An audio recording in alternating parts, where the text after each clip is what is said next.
இறை வார்த்தை மத்தேயு நற்செய்தி பிரிவு 25 இறை சொற்றொடர்கள் 14 முதல் 30 முடிய. இயேசு தாம் சீடருக்கு கூறிய உவமை. பின்னரசை பின்வரும் நிகழ்ச்சி வாயிலாகவும் விளக்கலாம். நெடும் பயணம் செல்லவிருந்த ஒருவர் தம் பணியாளர்களை அழைத்து அவரிடம் தம் உடைமைகளை ஒப்படைத்தார்.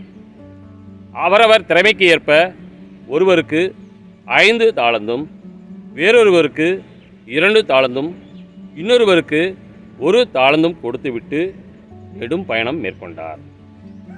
5 தாலந்தை பெற்றவர் போய் அவற்றை கொண்டு வணிகம் செய்து வேறு 5 தாலந்து ஈட்டினார். அவ்வாறே 2 தாலந்து பெற்றவர் மேலும் 2 தாலந்து ஈட்டினார். 1 தாலந்து பெற்றவரோ போய் நிலத்தை தோண்டி தம் தலைவரின் பணத்தை புதைத்து வைத்தார். நெடுங்காலத்திற்கு பின் அந்த பணியாளர்களின் தலைவர் வந்து அவரிடம் கணக்கு கேட்டார்.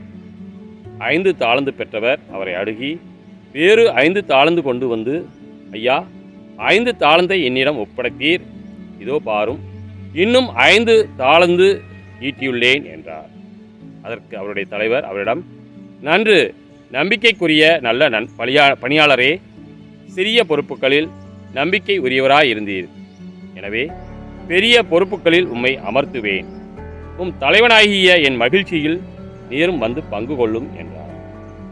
2 தாலந்து பெற்றவரும் அவரை அணுகி, யா, நீர் என்னிடம் 2 தாலந்து ஒப்படைத்தீர், இதோ பாரும், வேறு 2 தாலந்து ஈட்டியுள்ளேன் என்றார். அவருடைய தலைவர் அவரிடம், நன்று, நம்பிக்கைக்குரிய நல்ல பணியாளரே, சிறிய பொறுப்புகளில் உம்மை அமர்த்துவேன், உம் தலைவனாகிய என் மகிழ்ச்சியில் நீரும் வந்து பங்கு கொள்ளும் என்றார். 1 தாலந்து பெற்று கொண்டவரும் அவரை அணுகி, ஐயா, நீர் கடின உள்ளத்தினர், நீர் விதைக்காத இடத்திலும் போய் அறுவடை செய்பவர், நீர் தூவாத இடத்திலும் விளைச்சலை சேகரிப்பவர் என்பதை அறிவேன். உமக்கு அஞ்சியதால் நான் போய் உம்முடைய தாளந்தை நிலத்தில் புதைத்து வைத்தேன், இதோ பாரும், உம்முடையது என்றார். அதற்கு அவருடைய தலைவர், சோம்பேறியே, பொல்லாத பணியாளே, நான் விதைக்காத இடத்திலும் போய் அறுவடை செய்பவன், நான் தூவாத இடத்திலும் போய் சேகரிப்பவன் என்பது உனக்கு தெரிந்தது அல்லவா? அப்படியானால் என் பணத்தை நீ வட்டிக்கடையில் கொடுத்து வைத்திருக்க வேண்டும்.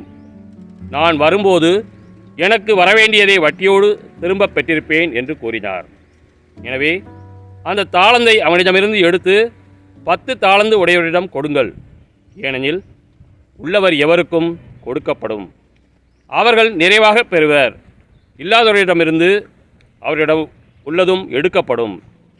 பயனற்ற இந்த பணியாளரை புறமேயுள்ள இருளில் தள்ளுங்கள், அங்கே அழுகையும் அங்கலாய்ப்பும் இருக்கும் என்று அவர் கூறினார். கிறிஸ்துவின் நற்செய்தி.